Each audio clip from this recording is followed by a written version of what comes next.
कहानी से सत्य, कर्तव्य, निष्ठता निकलती है। मेरी कहानी है राजा हरिश्चंद्र, जो सत्यवादी हरिश्चंद्र है।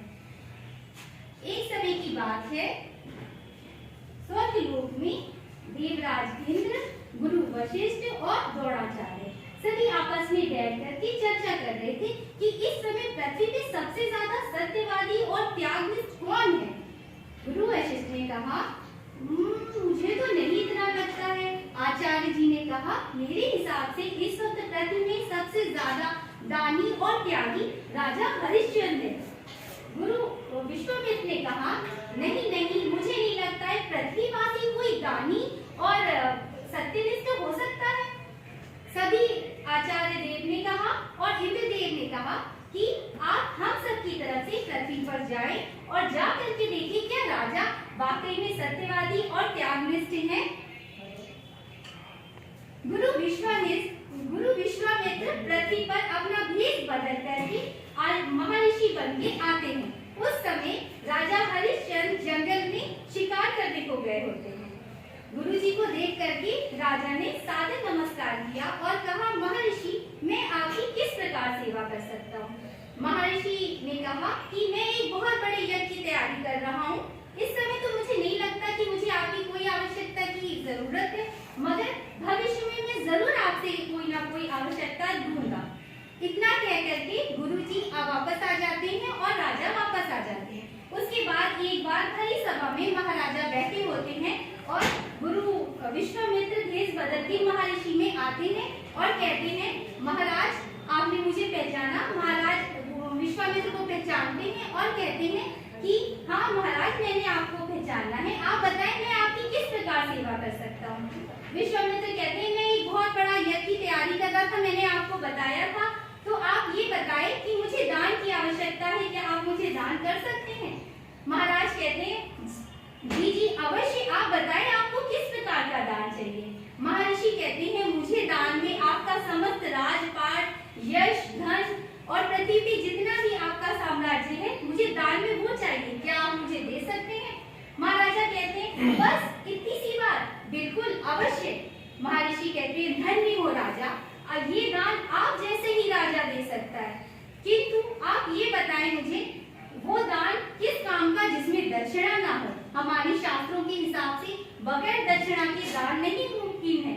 राजा कहते हैं, आप बताएं, जब मैं दान दे रहा हूँ तो मैं दक्षिणा भी दूंगा। ऋषि ने कहा, मुझे दक्षिणा में 1000 स्वर्ण मुद्राएं चाहिए। महाराज ने कहा, अपने खजांची की तरफ इशारा करके कहा कि मुझे 1000 स्वर्ण मुद्राएं दीजिए। महर्षि ने उसी वक्त रोका, कहा, रुक जाओ, अभी आपके कथन अनुसार ये समस्त राज्य और ये सारा साम्राज्य अब मेरा है और मैं इसका स्वामी हूँ, तो अब आप मुझे कुछ नहीं दे सकते हैं, आप अपने पास से दे। महाराज ने कहा, आप मुझे शाम तक का समय दें और मैं शाम तक का समय दे करके आपकी दक्षिणा का बंदोबस्त करता हूँ। महाराज ये कह करके राज में अपनी रानी और छोटे पुत्र को लेकर के वहां से चले जाते हैं। अब साम्राज्य होते हुए तो उनको सारी सुख सुविधा आसानी से मिल सकती थी, मगर जब साम्राज्य छूट गया तो वही स्वर्ण मुद्राएं उन्हें कमाने के लिए बहुत मेहनत करनी पड़ी। महाराज ने अपने आप को जाकर के दासों के दरबार में खड़ा कर दिया और स्वयं की बोली लगाना शुरू कर दी। राजा की बोली सुनकर के बड़े बड़े सेठ और बड़े बड़े राजा पीछे हट गए और उसी समय घाट के किनारे एक शमशान घाट में जो शवों का दाह संस्कार करता है, उस लोग ने कहा, अरे मुझे भी तो एक दास की आवश्यकता है, क्यों ना मैं राजा को ले लूं। और वो जा करके राजा को खरीद लेता है और 1000 स्वर्ण मुद्राएं दे देता है।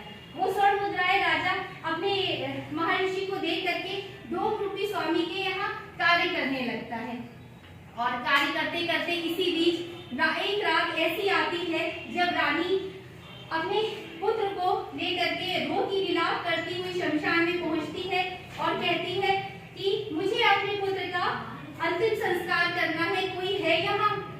हरिश्चंद्र बाहर आते हैं और कहते हैं कि आप कौन हैं। रानी कहती है कि मेरा पुत्र बाहर खेल रहा था और उसको विषैले सांप ने काट लिया है और वो मर गया है। उसकी आवाज सुनकर के राजा कहते हैं कि ये आपका नाम क्या है, आपका नाम, आपकी आवाज तो मुझे जानी पहचानी लग रही है। राजा से कहती है, स्वामी मैं तारा हूँ। स्वामी उसका घूंघट उठाते हैं और देखते हैं कि हाँ ये तो तारा है और फिर कहते हैं, अरे ये तो हमारा पुत्र शब्द धरती पे रख करके रोने लगते हैं। पत्नी कहती है कि अब स्वामी आप ही बताएं इसका दाह संस्कार कैसे करना है, अब अंतिम संस्कार की जिम्मेदारी आपकी है। पति कहता है मैं अंतिम संस्कार तो करूं मगर मुझे कफन के लिए यहाँ का मूल्य चाहिए, बगैर मूल्य दिए मैं अंतिम संस्कार नहीं कर सकता हूँ। पत्नी कहती है स्वामी आप तो मेरी हालत जानते हैं, मेरे पास में कुछ नहीं है। स्वामी कहते हैं मैं बगैर मूल्य लिए अंतिम संस्कार नहीं कर सकता।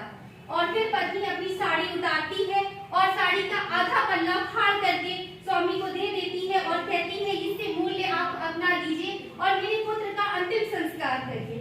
इस तरह स्वामी हरिश्चंद्र से मूल्य लेते हैं और इसी समय भगवान इंद्रदेव वहां से देखते ही नीचे प्रकट होते हैं और कहते हैं कि राजन तू धन्य है, तू और तेरी संतान धन्य है। इस कहानी से हमको ये शिक्षा मिलती है कि हमें ईमानदारी पर हमेशा अव्वल रहना चाहिए, अपनी सत्य अपने कर्तव्य निष्ठ से कभी नहीं पीछे हटना चाहिए और तभी हम समय की शिलालेख पर राजा हरिश्चंद्र की तरह अपना नाम